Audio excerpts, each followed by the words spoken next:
எல்லோருக்கும் நமஸ்காரம். ஸ்ரீமதி ராமானுஜாய நமக. ஸ்ரீமதி நிகமாந்த மகாதேசிகாய நமக.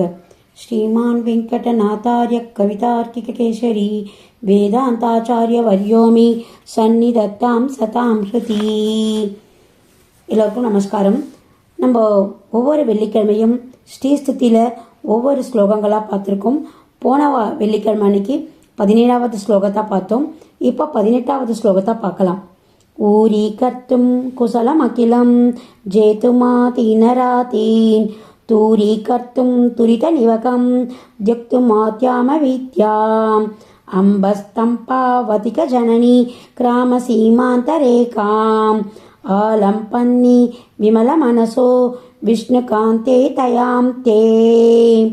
இப்போ இந்த ஸ்லோகத்தில் இந்த விஷ்ணுவினுடைய பத்தினியான பெருந்தேவியை நம்ம சேவிக்கிறதால என்னெல்லாம் நமக்கு நடக்கிறது பாருங்க.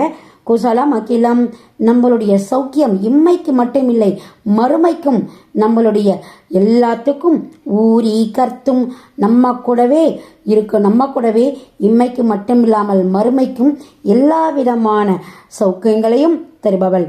ஜேத்துமா தீனராத்தீன். ஜேத்துமா அப்படின்னா எதிரிகள். எதிரி யாரு? பழைய எதிரி யாரு? நம்ம மனசுல இருக்க பழைய எதிரி, ஆசை, கோபம் போன்ற பழைய எதிரிகளை தீர்ப்பவள். அதாவது அவளை நம்ம சேவிச்சா இந்த ஆசைகள், இந்த கோபங்கள், இந்த தாபங்கள், இதெல்லாம் நம்மளை விட்டு விலகிடும்.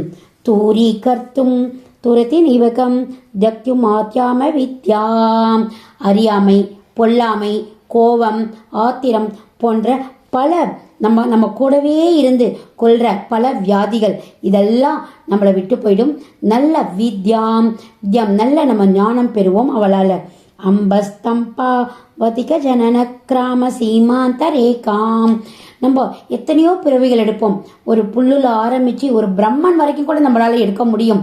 அப்படிப்பட்ட ஒவ்வொரு பிறவியிலையும் கிராம சீமாந்தரேகம், ஒரு கிராமத்துக்கு எல்லை கோடு இருக்கு பாருங்க.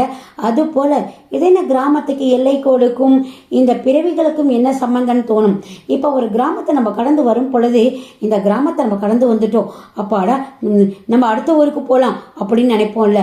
அது போல நம்மளுடைய ஒவ்வொரு பிறவிகளுக்கும் அவள் நம்மளை எல்லை காக்கறாளாம். நம்மளை காத்து இந்த இலையிலிருந்து வெளியில கொண்டு விட்டு இதுக்கு அடுத்த ஒரு ஒரு உயிரினம் அந்த பிறவியில அதுக்கும் ஒரு எல்லை கோடா இருந்து நம்மளை ஒவ்வொரு தடவையும் நம்மளை ப்ரொடெக்ட் பண்ணி நமக்கு நல்ல ஒரு செக்யூரிட்டி கொடுக்குறாளாம். ஆலம் பண்ணி விமல மனசோ விஷ்ணு காந்தே தயாம் தே. நல்ல தூய மனசோட இருக்கிற அந்த விஷ்ணுவுடைய மனைவியாய் நம்ம அவளுடைய காலை பிடிக்க பிடிக்க பிடிக்க நம்ம மேல் அவ தயவுகள் நிறைய கொட்டாளாம். இவளுக்கு இது பண்ணணும், அவனுக்கு அதை பண்ணணும், இது செய்யணும்.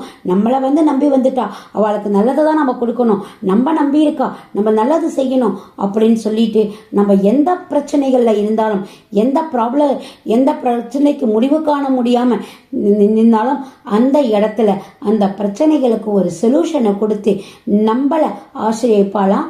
அப்படிப்பட்ட அந்த பெருந்தேவியை நாமளும் வணங்கலாம். ஊரி கர்த்தும் குசலம் அகிலம் ஜேதுமாதி தீனராதீன் தூரி கர்த்தும் துரித நிவகம் ஜக்துமாத்யாம வித்யாம் அம்பஸ்தம்பாவதிக ஜனன கிராம சீமாந்தரேகாம் ஆலம் பன்னே விமல மனசோ விஷ்ணுகாந்தே தியாம் தே.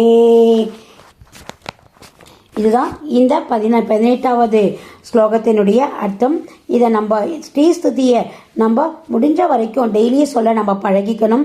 அர்த்தத்தோடு சேவிக்கும் பொழுது நமக்கு ஈஸியாக அது மனப்பாடாயிடும். நம்ம மட்டும் சேவிக்கிறது இல்லாமல் நம்ம மாத்திரம் இருக்கிறவாளையும் அதை சேவிக்கிறதுக்கு நம்ம ஒரு வழிகாட்டியாக இருக்கணும். நீங்கள் டெய்லி அதை சேவிக்க அவளை ஆட்டோமேட்டிக்காக சேவிக்க ஆரம்பிச்சிடுவா. இன்னைக்கு 18 ஸ்லோகம் முடிச்சிருக்கோம். அடுத்த வகுப்பில் 19வது ஸ்லோகத்தை நம்ம சேவிக்கலாம். நன்றி, வணக்கம். மாலதி ராகவன், காஞ்சிபுரம்.